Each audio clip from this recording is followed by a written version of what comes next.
I'm going to put this right out there, because it's the only way to start this story. I was literally barbecuing the perfect ribeye, a Friday night ritual, when the whole thing went sideways, irrevocably sideways. The air up here at Pine Creek Reservoir, Idaho, it settles differently, you know? It smells like mountain cedar and the clean, cold water of the lake. And that evening, it was pure gold hour, quiet enough to hear the ice clink in my glass of rye. That peace, man, it was a physical thing, a balm on my soul after years in the courtroom trenches. My dog, Grizz, part black lab, part Rottweiler, all snoring hound. He was sprawled out under the Adirondack chair, a statue of pure contentment, and I was just unwinding. Forget the courtrooms, forget the 15 years I spent trying to put bad guys away, forget the sheer exhaustion of being a former prosecutor who just wanted to be left alone on his inherited piece of paradise. That was the plan for the next 48 hours, anyway, until the boots hit the gravel path. It wasn't a friendly knock, or even a knock at all, just the heavy crunch of two sets of soles marching up my drive with the kind of deliberate, intimidating pace that tells you they expect you to fold instantly. I turned, tongs still in hand, and saw them. Two figures in dark green shirts, baseball caps, and vests. Not real tactical gear, just cheap, wannabe tactical vests that immediately scream overcompensating authority. And stamped right over their chests, bright and ridiculous, PLA security. The Pinnacle Lakes Association, acting like they were above the law. One guy, maybe 6'4", with a face that looked like it was carved from granite, held a folder like it was the legal equivalent of a Claymore mine. "You Jesse Kincaid?" he asked, his voice flat, squinting like I was already guilty of something besides grilling meat. I didn't move a muscle, just sipped the rye, letting the silence stretch, which always made people like him nervous. "You're trespassing, friend. This is private property. The legal state line starts right there, where that big ponderosa pine is. See it? You stepped over it 10 seconds ago. I suggest you step back." He snapped the manila open with an arrogant flick of the wrist. "You are currently occupying land under legal dispute by the Pinnacle Lakes Association. We have an injunction based on a recent boundary reassessment. You need to vacate immediately." I paused, chewing on that. Boundary reassessment.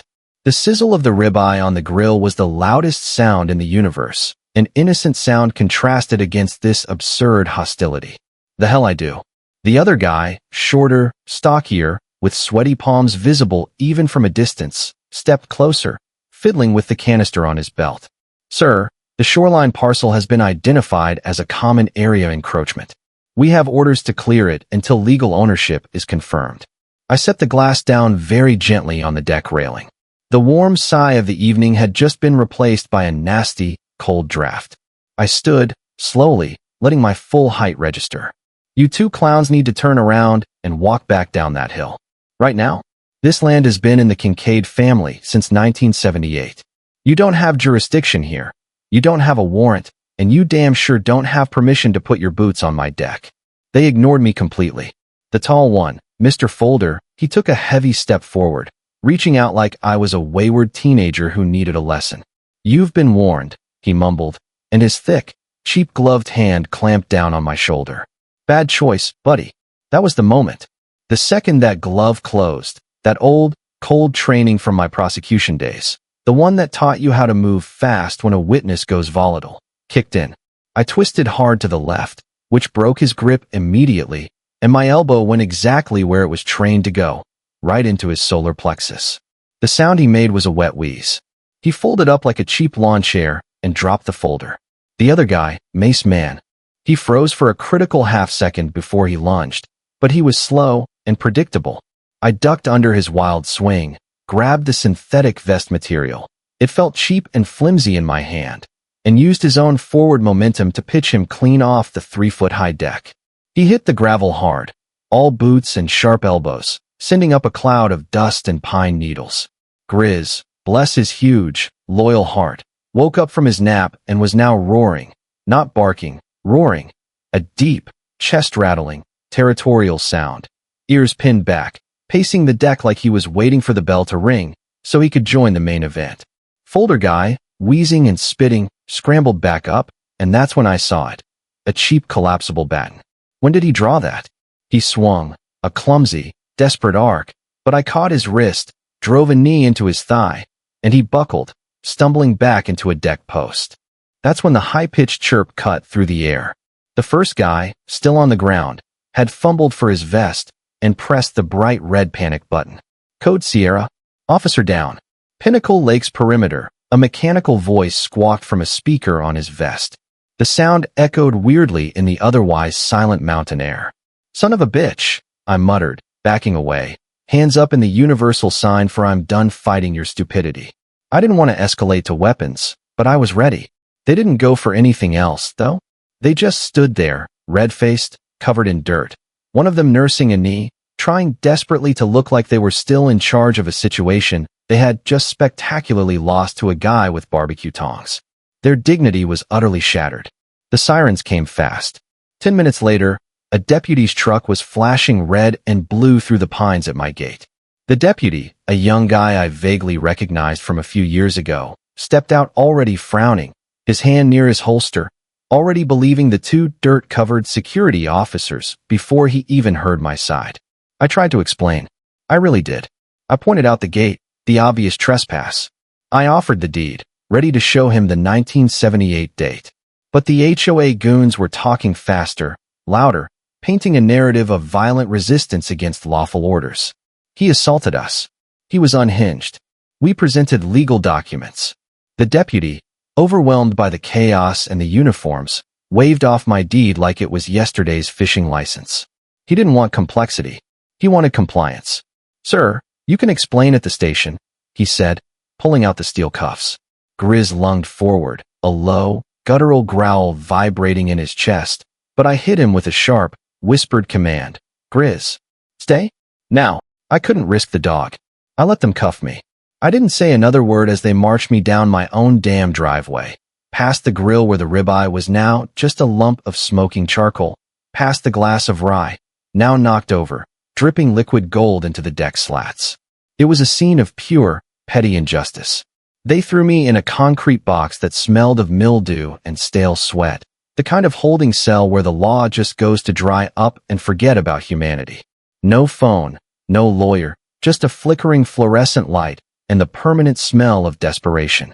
I didn't sleep. I counted ceiling tiles, 40 total, 40 chances to stew in the sheer, calculated absurdity of their power move. I realized then that the physical fight was the least of the battle. They wanted to humiliate me, to remove me through force, and to make sure I had no legal recourse. By morning, I was released. Charges pending review. The sergeant muttered, not meeting my eye. I signed the form with a flourish. When I got back to the cabin, the electronic gate was dead. I climbed the fence. My stomach was a tight, cold knot, a feeling I hadn't felt since I was facing down a corrupt city councilman years ago. When I reached the front door, the frame was splintered. The lock cylinder was gone, replaced by a cheap, new one. My own house, and I was locked out. I circled to the rear, checking the perimeter camera. Still intact. I immediately pulled the feed and rewound. What I saw made the blood drain from my face, a cold, sick realization settling in my gut. At 3:17 a.m., less than 6 hours after my arrest, 3 figures approached the back entrance. One carried a crowbar, another, a lockpicking kit, and the third, leading them, was unmistakable, tall, lean, with silver blonde hair pulled back tight. Valerie Sterling, the queen of Pinnacle Lakes herself. She wasn't just directing. She was actively participating. That wasn't just malice. That was deep, personal desperation. They didn't hesitate. The feed showed them prying the door open. 3 minutes later, Valerie walked out, clutching a black leather folio and a slim silver laptop bag. She glanced once toward the camera, dead on, and a nasty little smirk played on her lips. She wasn't just stealing property. She was making a threat. I found the basement access. The old code still worked, and made my way up. The place hadn't been conventionally ransacked. It had been surgically cleaned. The fireproof safe in my office closet? Open. Empty. Gone were the original deed, the title history papers from my father's purchase in 1978, and the worn leather notebook where I'd logged every nasty interaction with the HOA. Even my backup drive and work laptop, gone.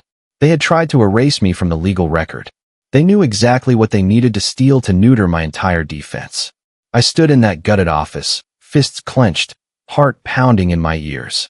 That notebook had 40 years of Kincaid history. Grizz patted in, tail low, whining, rubbing his head against my leg. They think I'm alone now, boy, I muttered, scratching behind his ears. They think they took my voice. Not for long. I pulled the hidden SD card from the camera, backed the footage up, and made 3 copies immediately. One went into my bank lockbox, one stayed with me, and one I immediately express-mailed to Samira Khan, Channel 7 investigative reporter. We were constantly at odds when I was a DA, but right now, relentless was the only currency that mattered. Before the day was out, I bought a burner phone and laptop, paying cash. I had spent too long prosecuting organized crime not to recognize the smell of a setup. This didn't just smell like an HOA violation. It reeked of a massive land grab. I stood on the dock the next morning, thinking like a prosecutor. Rule number 1. If they came for the physical evidence, it means the paper trail exists digitally somewhere else, and they know the value of what they stole. This was a targeted extraction, meaning someone was terrified of what was in those files. I pulled up my second layer of digital backups. I found an old PDF, a confidential development proposal by a shell corporation called Ascendant Global Holdings. The map showed a dotted line marked Phase 2 expansion that ran directly across my land. This wasn't about fences or paint colors, I realized. This was always about the shoreline. My father's view was their Phase 2 profits. That's when my burner phone buzzed, the one I kept in a metal lockbox. Unknown number. No caller ID. I picked up. Kincaid. Don't say my name. Just listen. The voice was low, nervous, young. I work for the PLA's legal IT division. I copied files, logs, emails, everything Valerie touched. I left something for you. Mailbox drop. You'll know it when you see it. The line went dead. The guy was risking everything to expose this. I drove to the dead drop, an old rusted mailbox by the North Service Road. Inside, a plain manila envelope sealed with black electrical tape. Inside, a flash drive, a post-it note saying follow money, and a printout of an email chain. The last line chilled me to my core. The Kincaid parcel is critical. Once it's cleared, permits will be rubber-stamped. Have legal prepare a retroactive correction to the boundary filings. They weren't confused. They were orchestrating a land grab using official channels. I immediately copied the contents to 3 new drives. One stayed with me, one went into a safety deposit box in Boise, and the third I sent to Samira with a note. Open if I disappear. I beat them to the punch. First thing Monday morning, I walked into the county district attorney's office and filed a formal criminal complaint. Theft, conspiracy to defraud, and obstruction of justice. I handed over the surveillance footage, the stolen document list, and the flash drive from my mystery informant. Later that day, Samira and I met. She was flying through the files, finding internal memos. One email from Dale Burrows, the city planning director, contained the phrase, "Get rid of the squatter before the funding window closes." "This is RICO-level collusion, Jesse," Samira said, barely containing her professional excitement. "This is big. We're going live at 6. That night, the evening news led with HOA or hostile takeover, the fight for Pine Creek shores. Footage of Valerie stepping out of my house, a freeze frame of her carrying my folio, and a red overlay of the golf resort proposal. The fallout was instant. But the pushback was immediate and brutal. The vandalism followed swiftly. My truck was keyed with the word liar deep into the paint. My mailbox was smashed. Worse, Grizz had been let out, and I found him shaking under the dock, his paws cut from broken glass they had scattered in the yard. That was the last straw. They had crossed the line from property dispute to outright threat. I called the sheriff's office, but the deputy was clearly uncomfortable. "We're being told to approach this cautiously," he admitted. "It's complicated." Translation: the local system was corrupted. So, I went on a famous podcast, The Deed is Done, and ended with, "If it can happen to me, a guy with a law degree and 15 years in prosecution, it can happen to you." The episode went viral overnight. Then came the first real crack in their foundation. A plain envelope arrived with a USB stick containing the real HOA meeting minutes and a series of audio recordings. One stood out. Valerie Sterling. "Jesse's house is just a formality. I want it off the books before Q4. She said my name. She called me a formality. My blood ran cold. But this was the evidence I needed to confirm their contempt. I forwarded the file to Samira, the DA, the ACLU, and dozens of activists. Then I sat back on my deck, my shotgun across my knees, and waited. When the subpoenas started flying, I knew the tide had turned. Samira kept feeding the media furnace. City planning director received unexplained donations. Meanwhile, Marcus Wells, the IT mole, reached out again. We met at a coffee shack. He provided real paper this time. 3 notarized title transfer documents connected to elderly homeowners. Sterling's people forged consent forms. The signatures were pasted in from DMV records, he told me, his face pale with guilt and fear. The extent of their cruelty was staggering.